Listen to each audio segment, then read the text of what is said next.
This is the Greg Bedard Patriots Podcast with Nick Cattles. You are listening to the Greg Bedard Patriots Podcast with Nick Cattles, part of the CLNS Media Network. This episode is brought to you by Prizepicks, the largest daily fantasy sports platform in North America. Download the Prizepicks app today. Use code CLNS and get $50 instantly when you play $5. Greg, let's start with the big NFL news that just hit as we record this early Monday afternoon.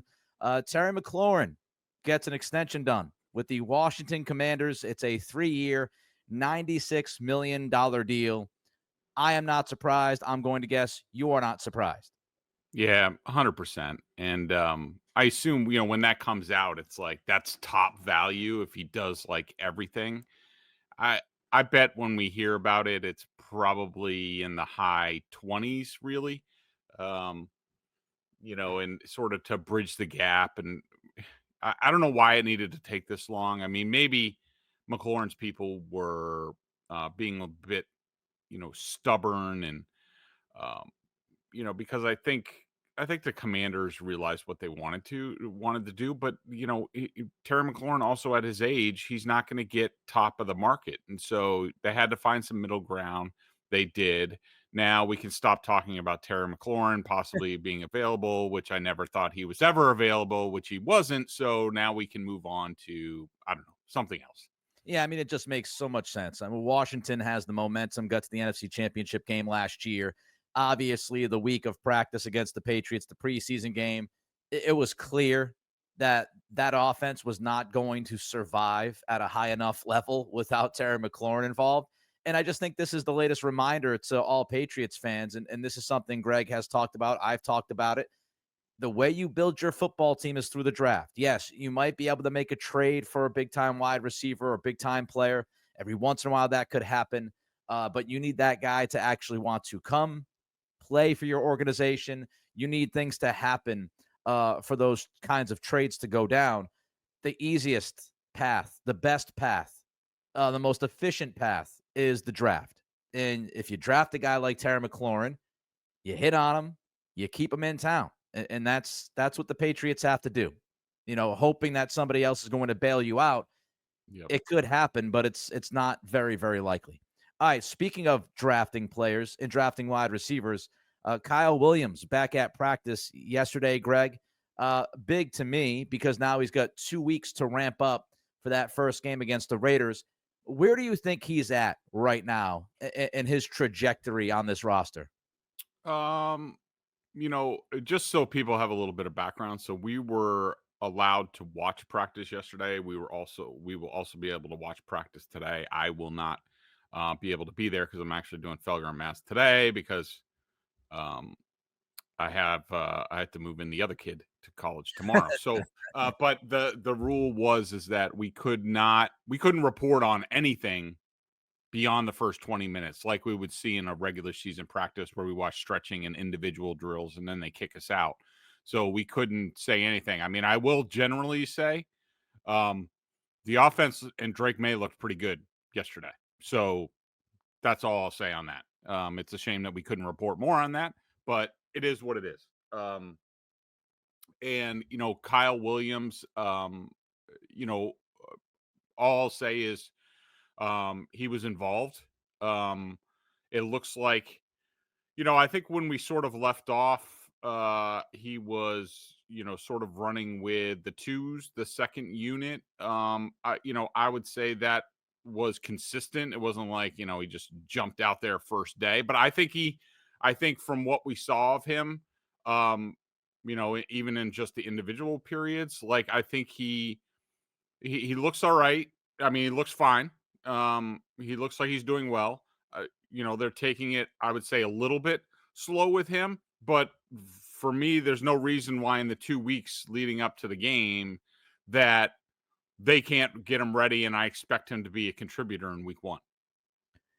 It just feels like it, and maybe I'm wrong. Obviously, you've been at the practices, but it does feel like he was picking up some momentum. And I thought he was very good against Washington in the preseason game, even though there were no catches on his statistics. But if you watch the game, he was getting open. and, things hurt him like Joshua Dobbs and officiating. And then you see him against Minnesota, and he has a pretty good start there, willing to make the catch that he made from Dobbs, a hospital ball. And it just felt like he was making some progression. So hopefully the week doesn't set him back too much. And like you said, hopefully he's out there to make some kind of impact week one. We're not saying 10 catches for 150 yards, but hopefully he's out there making some kind of impact.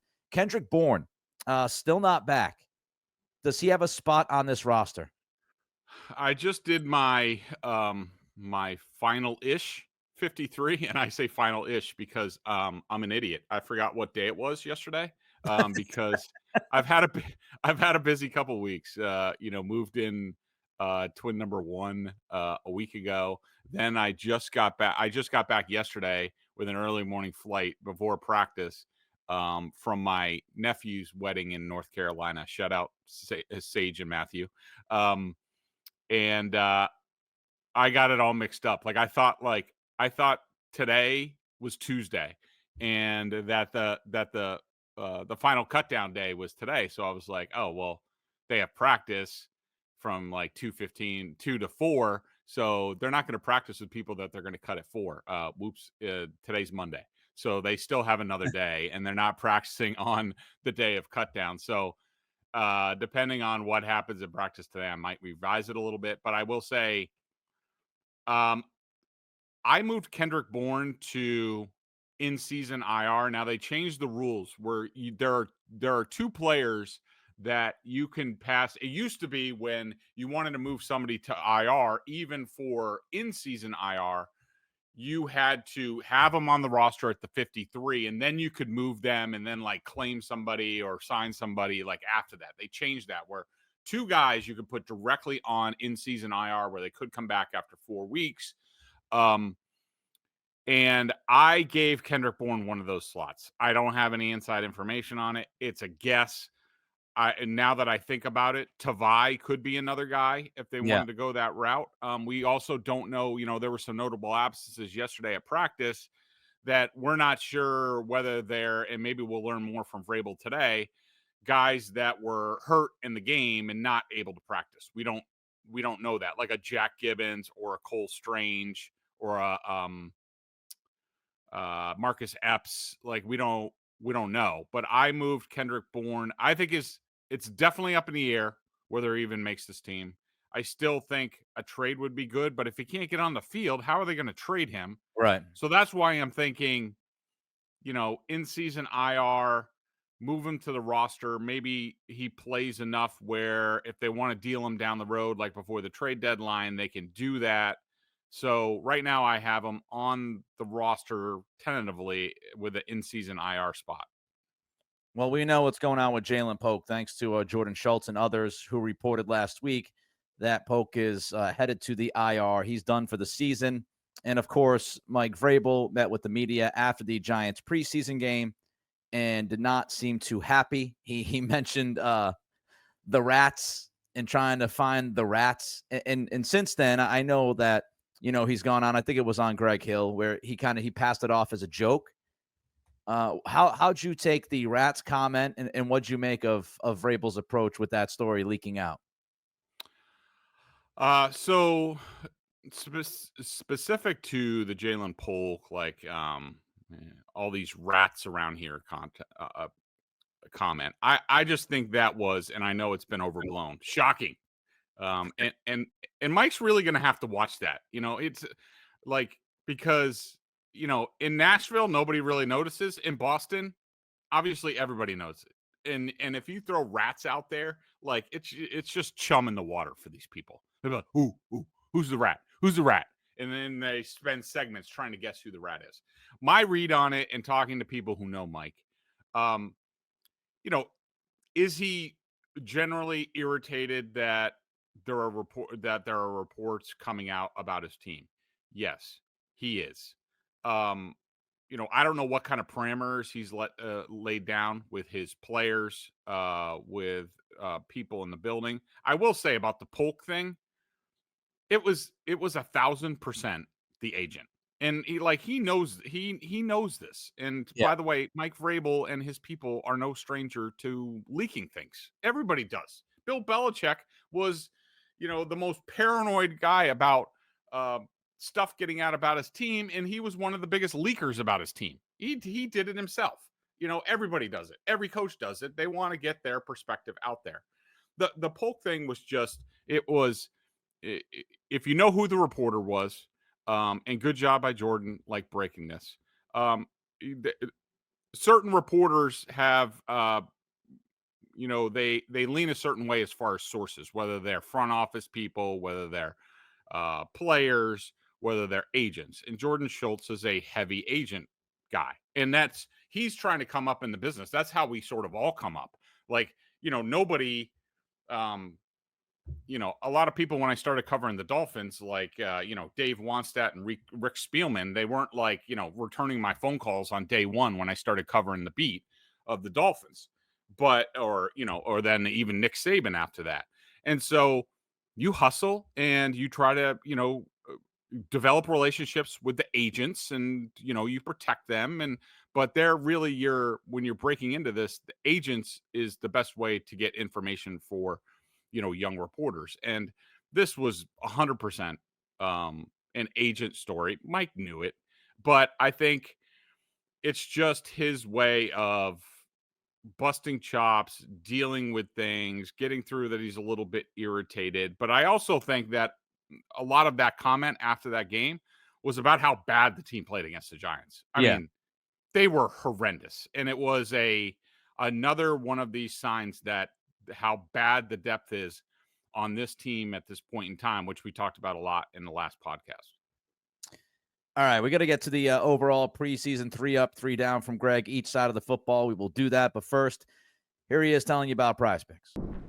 Yes, Prizepicks is the best place to turn your sports knowledge into cash. With millions of members, Prizepicks has made daily fantasy sports accessible to all. You just pick more or less on at least 2 players for a shot to win up to 2,000 times your cash.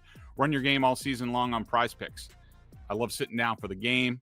I'll be doing that with the baseball team. Big series this weekend after a couple rough ones the last couple nights, but I'll be there making my picks because the app is awesome. It's fun. Get you in the middle of the game. On Prizepicks, you can mix and match your player projections from different sports. Combine your favorite basketball players with players from baseball, esports, golf, auto racing, you name it, they have it. Prizepicks invented the flex play, which means you can still cash out if your lineup isn't perfect. You can double your money even if one of your picks doesn't hit. Prizepicks puts their members first, so all withdrawals are fast, secure, and safe. When my picks hit, I get my money in as quick as 15 minutes. Prizepicks also offers weekly promotions that can lead to big payouts, like Taco Tuesday. Each Tuesday, Prizepicks discounts select player projections up to 25% to provide even more value for your lineups. Download the app today and use code CLNS to get $50 instantly after you play your first $5 lineup. Again, that's code CLNS to get $50 instantly after you play your first $5 lineup. Prizepicks, run your game. For those listening, we ask that you subscribe to the podcast, of course, like and leave a review. And for those watching the show on CLNS, go ahead and hit that like button and subscribe to the Patriots Press Pass YouTube channel, where you can find our show and a lot of other great Patriots content. Also, please make sure to turn on your notifications so you know the instant a new video drops. I also want to remind you that you can check out Bedard's great work at Boston Sports Journal to go along with Mike Giardi, who does great work as well. $50 for the year, tag teaming the Patriots coverage over there. Bedard, Giardi, and of course you got Corrales and Haggerty, all sorts of great stuff. So $50 for the year at Boston Sports Journal. All right, let's look at the overall preseason up and down, Greg, for you. Let's begin with the down. I want to start with the 3 down on the okay, Felger. Yeah, let's start with the 3 down on the offensive side. Who do you got there? So number 1 was Drake Maye. I mean, and again, this is just about what we saw in the games. It has nothing to do with practice. It has nothing to do with his spot on the team. Just what we saw in his 2 games. And I didn't think it was very good. I don't even know if he made. I think he made. Oh, I think I had one pass for him that was an up pass, and that was actually an incompletion to TreVeyon Henderson. Along the left sideline. I thought his accuracy was very erratic. He, had that stupid fumble against the Commanders. He did not throw the ball well against the Vikings. He did not see things well against the Vikings. I just didn't. I had him for 2+ plays and 6.5 minus plays in the preseason. He only played 15 snaps, so that percentage is not very good. And so, yeah, I mean, Drake Maye's number one for me, but that doesn't mean that I think he stinks or he's not going to be any good once they start game planning and getting into the system. I think he'll be fine, but it was not a very good two game stint for him in the preseason. All right, who else you got on the downs list here? Garrett Bradbury. I did. He actually rated out well for me in the first game. That's how bad the second game was. Is that it landed him on this list? He is one of my chief concerns on this roster. I think everybody knows that, and he did not show well. And number 3 was Cole Strange.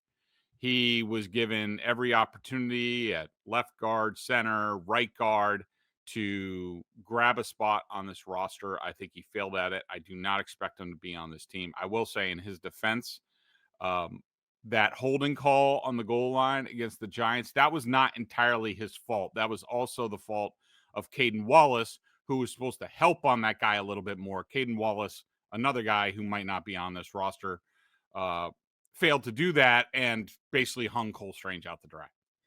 With the Bradbury stuff, Greg, I wanted to ask you now, of course, this is hindsight, 2020, but, going back to the Jared Wilson handling and moving him to left guard and not getting him reps at center.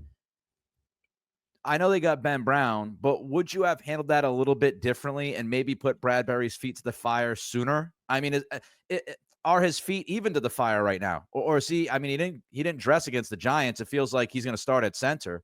But would you have handled, the reps of Jared Wilson and Ben Brown differently earlier?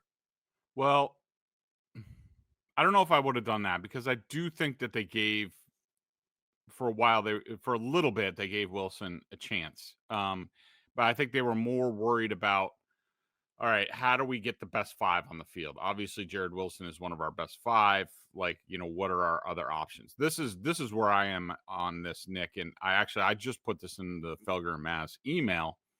And this has to also do with the column that I wrote after the Giants game, where I was like, forget about the 53-man roster. How many guys do they really have to build around? Guys that are real deal NFL players that are their type of people. And I went through the list and I only had 33 of 49 positional players that I was like, and I did not have Garrett Bradbury on my list. I said that Ben Brown was the only bona fide NFL center on this roster. And what I said to Feller and Maz was like where they are. And it seems like, I mean, I don't know if I started the bus rolling as far as taking a little bit of a step back on expectations on this team, because it sort of continued through the rest of the week. But, if you're Mike Vrabel, at what point in time do you say, how much is it about winning this year over do we need to prioritize improving the roster as much as possible, as quickly as possible? Because look, we know that they're being held back, and they're going to be held back for, who knows how long, because they don't have the depth and the roster's not good enough. So, for example, I think Jared Wilson and Garrett Bradbury is an example of this. If you have a good idea that Jared Wilson's going to be your franchise center for years to come, which I think they feel that way, what are we doing with Garrett Bradbury? Why not just put Jared Wilson there and go like the Dickens and find a left guard that you can plug in there? Go make a trade for a left guard, which they probably should have done in the offseason. We talked about Tooney, and I'm sure they have regret about that. And I have regret about that. And I think you do as well. Yeah. But, and I do know there are some dynamics about Garrett Bradbury being a veteran, and he's seen a lot of things. And, you have a young quarterback in a new scheme, and you don't want to leave him on an island with a rookie. But if you think Jared Wilson's pretty smart, which he is, he's pretty damn smart, and he's pretty damn talented.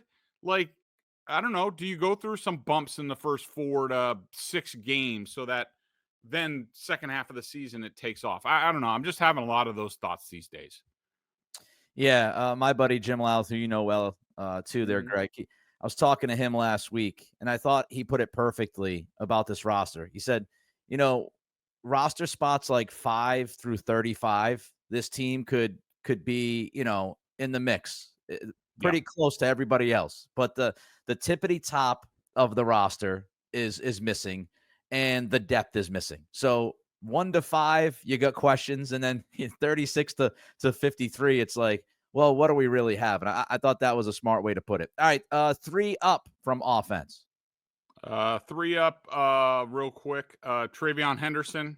I don't think much needs to be said. Efton Chism, same thing. And Will Campbell, who sort of the opposite of Drake Maye. Like, Drake Maye looked well in practices, especially the joint practices, did not look well in the games.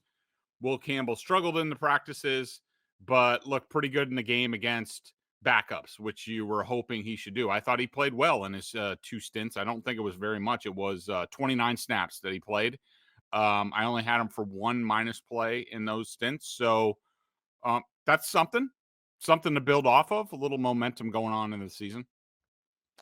Yeah, I think I did some on Will Campbell on my latest Locked On Patriots podcast. It came out today. And I think overall you'd say his arrow is pointing up. I'm not going to sit here and tell you he's going to be the star of any films, for clinics going around just yet. But he's, I think he's done a good enough job from what I have read, from what I've heard. It sounds like, he's been solid, and he's had a couple of ups that were very up and a couple of downs that were pretty down. But he's also 21 years old, playing left tackle. And I think we have to embrace the idea that he is going to get beat every once in a while in pass protection. And the way I look at it, Greg, is if he's average in pass protection, then he's going to be a starting left tackle for a decade, because we know what he can do in the run game. So if you kind of live with that every once in a while, getting beat, but mostly being okay, I think that's fine. I think that's fine if that's where he lands. All right, let's jump to the defensive side of the ball. 3 down. 3 down real quick. Kobee Minor, Mr. Irrelevant. I just didn't. I don't think he was very good in the games. I could be wrong about that. Marcus Epps. Do you remember anything Marcus Epps did in the games? And he played a he played a lot. He played 113 snaps. I think that might have been the most on the team. And I can remember he gave up a touchdown in this last game. Other than that, I have him for. I mean, I did have him for 3+ plays and 4.5 minus plays, but I just didn't think he was very good on film. And Jack Gibbens, the linebacker, who was among the absences. Does that mean that they're holding him out to release him? Or was he hurt from the game? All I know is he looked slow against the Giants. What do they call him? Dr. Jack? Is that his nickname? Dr. Jack. Does he have one? Yeah, I think they call him Dr. Jack. All right, 3 up from the defense. Truman Jones. I thought he made plays throughout the 3 games. He was impactful. Now that's against backup and third stringers.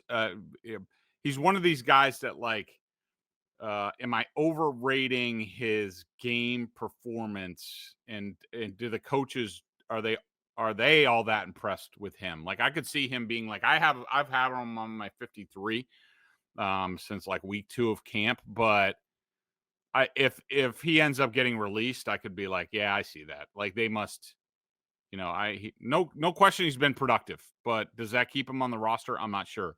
Yeah. Khyiris Tonga, who I think has been one of the most underrated players on this team. I thought he had a tremendous summer. I thought he was great in the games, billed as a run stuffer. Dude gets push in the middle. I really like Khyiris Tonga, whoever was in charge of signing him. And he was one of those mid-level guys that they pounced on immediately. I thought that was a great move. And Keion White. A lot of discussion about Keion White. I thought he played in the games. I thought he was pretty assignment sure. I thought upon reviewing the Giants film, he was more impactful than I thought. Do I want to see him dominate backups and third stringers more than he did? Yes. Do I think he's a starter on this team? No. Would I be shocked if they parted ways with him? No, because it depends on how they feel about Truman Jones. I think Elijah Ponder might be ahead of Keion White right now because he has more of a variety of pass rush moves. But I thought, White showed well in the games.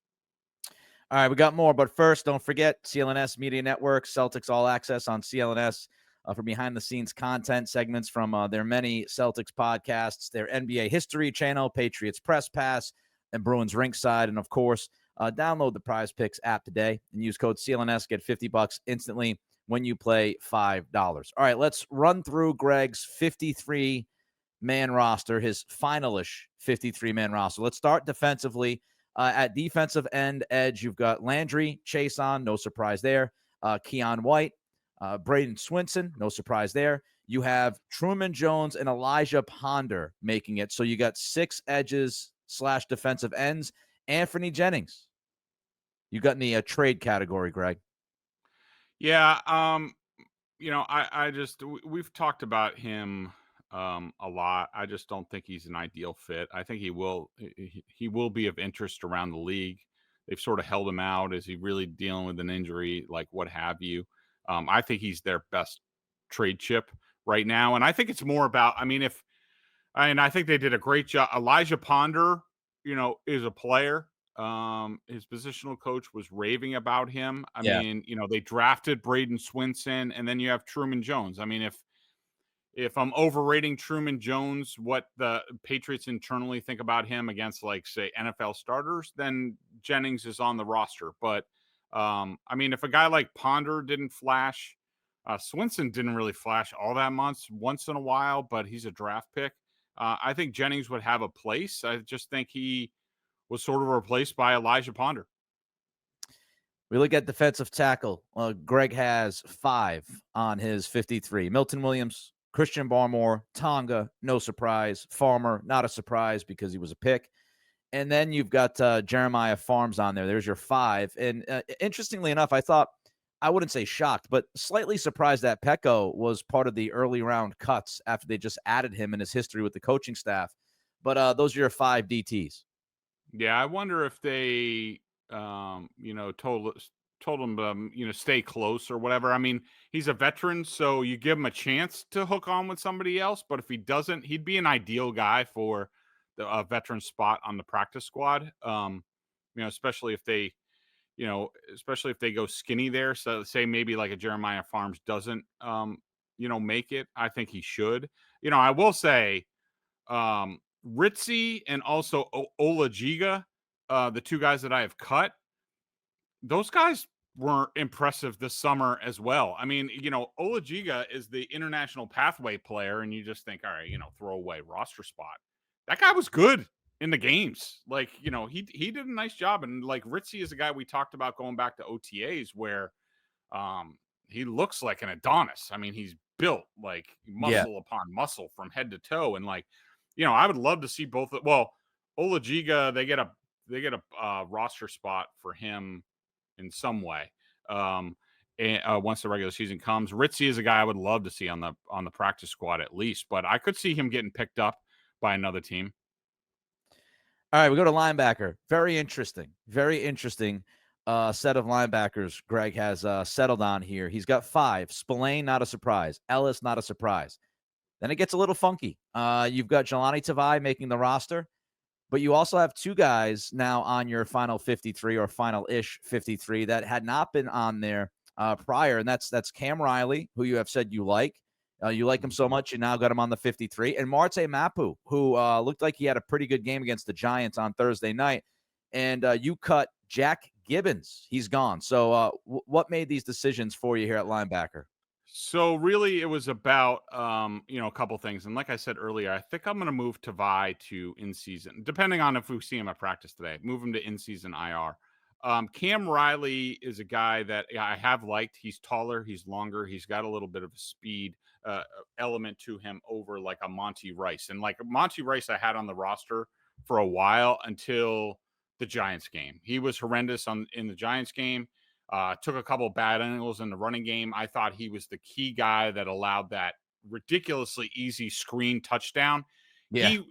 Vrabel referenced a linebacker or somebody going inside and sort of like hanging Kyle Duggar, the safety, out to dry. It was Monty Rice. Like he went outside. Duggar thought he was going to go inside, and it was just bad. And Monty Rice is a shorter guy. No, he has background with these Titans guys, but I just didn't see it. So Monty Rice and Cam Riley were in competition for me, and I'm going with the better athlete and the higher ceiling. And I think Cam Riley has that, he has some special teams. He can play on special teams. Marte Mapu is a guy who has plugged along. He graded out well for me in the games. I won't say I think he's a good linebacker or I feel good about him at linebacker, but he's consistently been on special teams in practice, personal pump protector that has continued. And I think he brings a speed element at linebacker that they might need at some point in time, because I don't think we've talked about it. I think they have one NFL linebacker on this team, and that's Robert Spillane.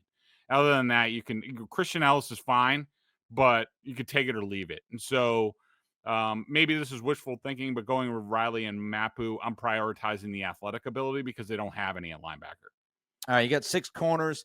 5, not a surprise. Gonzo, Davis, Marcus Jones, Alex Austin, DJ James. I think those guys have been locks for at least a few weeks now. Miles Battle is the final corner on your roster. Why Battle and not Minor or Crossley? Yeah, I don't. To tell you the truth, Nick, I don't have a good reason. I mean, I guess my reason would be he has some NFL experience. He's long.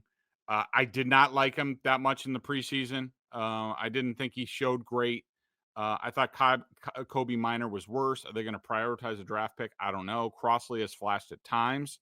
But I just think Miles Battle is sort of the best bet there. But, if it's Kobee Minor, I would not be shocked. All right, you got 4 safeties. Jalen Hawkins, Craig Woodson, Jabril Peppers. No surprise there. But now you have Kyle Duggar making your 53. What made you put Duggar on there? Was it just you don't think he's going to be traded, and so they're just going to keep him, or was that Giants game enough of a step forward to make you believe and put him on the roster? So a couple things. I think number one, would they love to be able to move that salary off their books for years to come? Yes, and I think that's a priority for them. I just don't think they're going to be able to find a trade partner for him, and so then it's like, all right, do you cut him, or do you just eat the bill for 1 year? You never know what happens, and then you can sort of cut bait after 1 year without much effect, and you can get him off the books. And then it's also, I thought the Giants game, for the first time, he looked like his old self. I thought he did a good job in coverage as a middle of the field safety. So that opened up my eyes a little bit. That like, all right, you saw some of the pop and explosion again against backups and third stringers, which is what you would like to see from an NFL starter. And I would say the other thing is, I don't know if it impresses them, but it impresses me. Kyle Duggar's professionalism, how he's handled the last 2 preseason games, playing till the end, not bitching about it, not saying I'm too good for this. I don't know how that doesn't, help him in the eyes of this coaching staff. If you're looking for guys we're looking for program guys. I mean, I don't see how you can just dismiss that. But, as we saw, Ian Rappaport had another report that Kyle Duggar is available in trade. So yeah, I think their preference is to move on from that salary. I just don't know how viable that is. And would you keep Del Pettis over him? I'm not keeping Marcus Epps over him. But I think that Duggar has earned it. All right, let's race through the offense here. So quarterback, we know. Maye, Dobbs, Yep. No need to talk about them. Maybe they can find somebody else to replace Dobbs. I have not been impressed. His ball placement concerns me an awful lot. But we'll see. We'll see what happens there. Running back, you have 3 guys, not 4. You've got 3, and it's the obvious 3. Stevenson, Gibson, Henderson. Are you good with 3 guys, or do you feel a little weird about it?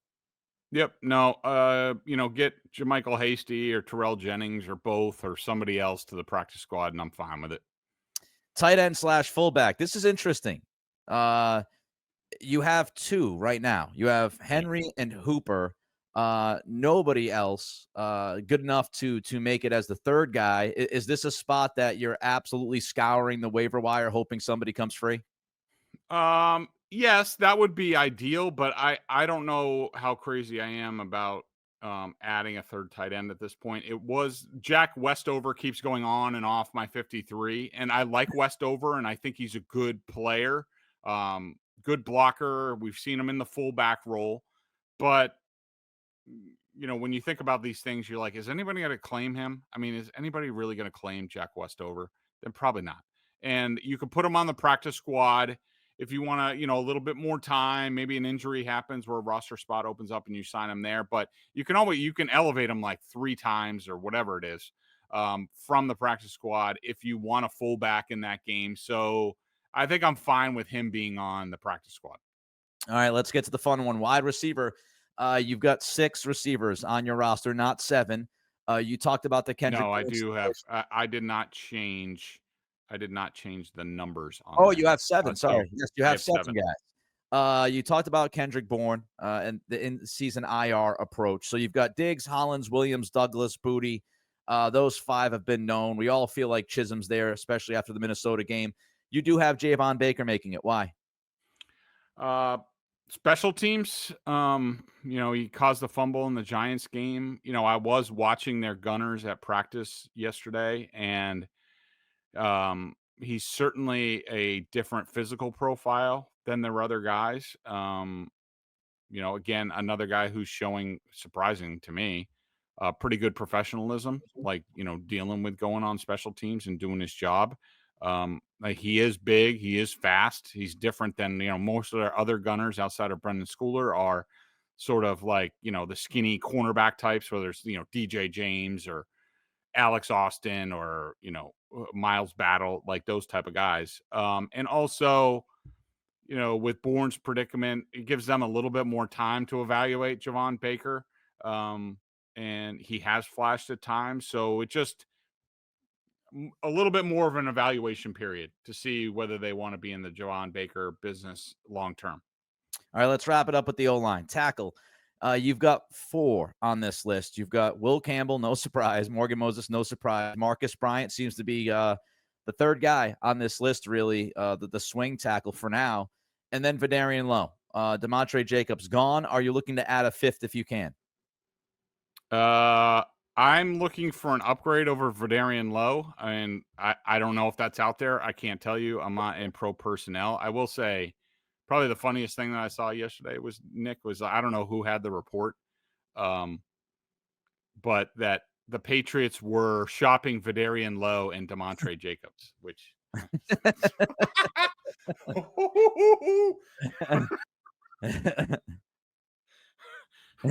it's like I expected like it's like the Seinfeld episode where like interesting trades accepted. Like, would you take this T-shirt? Like, who's giving up anything for Vidarian Lowe and Demontre Jacobs? Now, I do think Vidarian Lowe is okay. He gets a bad rap. I think, how poorly coached they were. But Demontre Jacobs, I can't believe he's still around. I mean, I will say they moved, at least in the last practice, on the download, they moved Conley to guard. And I told you he's not a tackle. He was exposed to tackle. Maybe they're giving him a chance at guard. So maybe that's probably why they're keeping Demontre Jacobs, just for practice purposes. But man, he has stunk the place out this summer and in the games, and nobody ain't giving up anything for Demontre Jacobs. All right, interior O-line: Onwenu, Bradbury, Wilson, Brown, and you've got Caden Wallace. How do you feel about that mix? I think that Caden Wallace, and when we're talking about a lot of these guys who are at the end of the roster, like whether it's Vidarian Lowe or Javon Baker or who have you, but like Caden Wallace, depending on what happens in the claims process, like you're talking about, these are the guys that go out the door.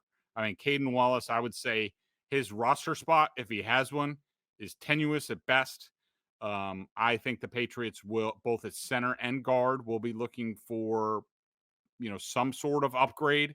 And really, you're stacking these guys around the league, watching film, being like, well, is he better than Bradbury? Is he better than Caden Wallace? And they are. You're putting in your waiver claims. So I think Wallace makes it. I mean, I don't think Cole Strange is going to make it. Mekhi Butler, he showed well at times. He's not going to make it. Do they just leave that spot open knowing that they're going to claim somebody? Could be. But I would be renting, not buying Caden Wallace. All right, let's wrap it up with this. Got to end it with the kicker. Oh, Is it Borregales or is it Romo? I went with Romo. I mean, he's won the job. If Borregales is the guy, it's because he's a draft pick and because you want to give him more rope, and maybe you think you can get Parker Romo or somebody else on the practice squad. I just think Romo's been better, and I'm just going with the better guy. Maybe I'm wrong. All right, there you have it. The finalish 53-man roster. Greg is going to head to Felger-Maz and then move in twin number 2 tomorrow. So we wish you luck with that, Greg, and we'll be back later in the week. Hope all of you are doing well.